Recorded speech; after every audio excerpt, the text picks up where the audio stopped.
حضرت ابو قتادہ رضی اللہ تعالی عنہ روایت کرتے ہیں کہ آپ صلی اللہ علیہ وسلم نے فرمایا جب نماز کے لیے تکبیر کہی جائے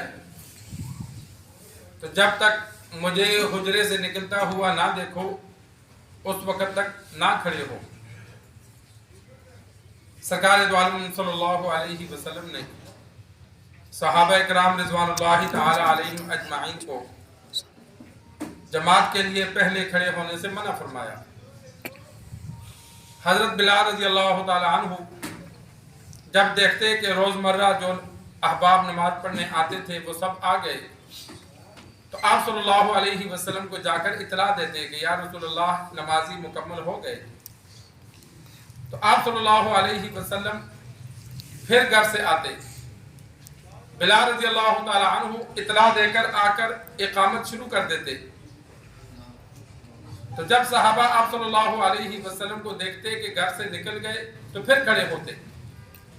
آپ صلی اللہ علیہ وسلم کے 9 گھر تھے، 9 کے دروازے مسجد نبی میں کھلتے تھے۔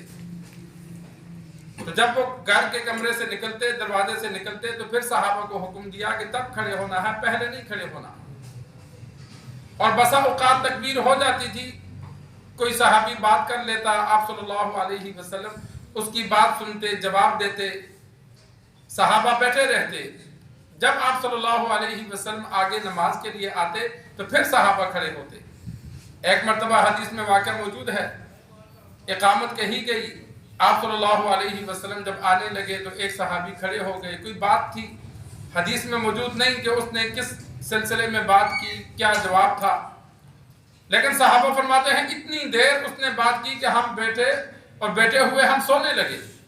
جس طرح بیٹھے ہوئے بندہ سوتا ہے، جاگتا ہے، جھٹکا لگتا ہے، صحابہ فرماتے ہیں ہم بار بار اونگ لیتے رہے، لیکن جب اس کی بات ختم ہوئی تو پھر آ کر آپ صلی اللہ علیہ وسلم نے جماعت کروائی۔ تو صحابہ نے انتظار کیا، اقامت دوبارہ نہیں کہی گئی۔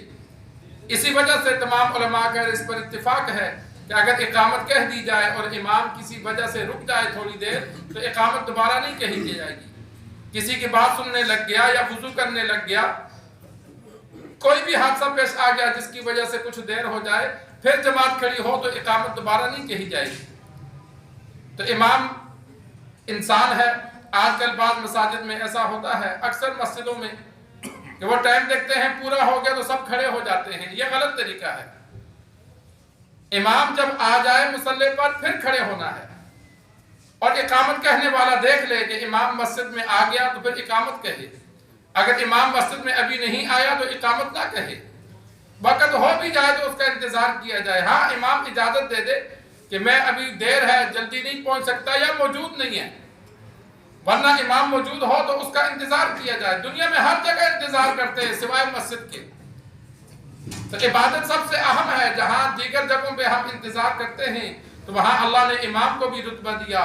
سرکار دو عالم صلی اللہ علیہ وسلم نے مختلف مواقع پر جان بوجھ کر دیر کی، صحابہ نے اعتراض نہیں کیا، صحابہ انتظار میں بیٹھے رہتے تھے، اور جب آپ صلی اللہ علیہ وسلم آتے تو پھر نماز پڑھاتے۔ کبھی بھی صحابہ نے بات نہیں کی کہ یا رسول اللہ کل تو اتنی جلدی پڑھ لی تھی، آج اتنی زیادہ دیر ہو گئی۔ یہ تو امت کی آسانی کے لیے آج کل گھڑیاں بن گئی، ورنہ آپ صلی اللہ علیہ وسلم اور ابتدائی دور میں گھڑیاں نہیں ہوتی تھی۔ جب نمازی ہر مسجد والا دیکھتا کہ یہ نمازی روزانہ آتے ہیں، جب وہ مکمل ہوتے تو پھر جماعت ہوتی تھی، ورنہ انتظار میں بیٹھے رہتے تھے کہ ابھی فلاں نے آنا ہے، فلاں نے آنا ہے۔ جب وہ دیکھتے کہ سب آ گئے، اکثر آ گئے، تو پھر جماعت کھڑی کرتے تھے۔ آج کل تو آسانی ہے کہ وقت مقرر ہے، 1-2 منٹ کا فرق پڑتا ہے۔ تو عوام کو چاہیے کہ جہاں بھی نماز کے لیے جائیں تو جب امام مصلی پر آئے تو پھر کھڑے ہوں، اس سے پہلے نہ کھڑے ہوں۔ اللہ سے دعا ہے اللہ ہمیں دین سیکھ کر، سمجھ کر عمل کرنے کی توفیق عطا فرمائے۔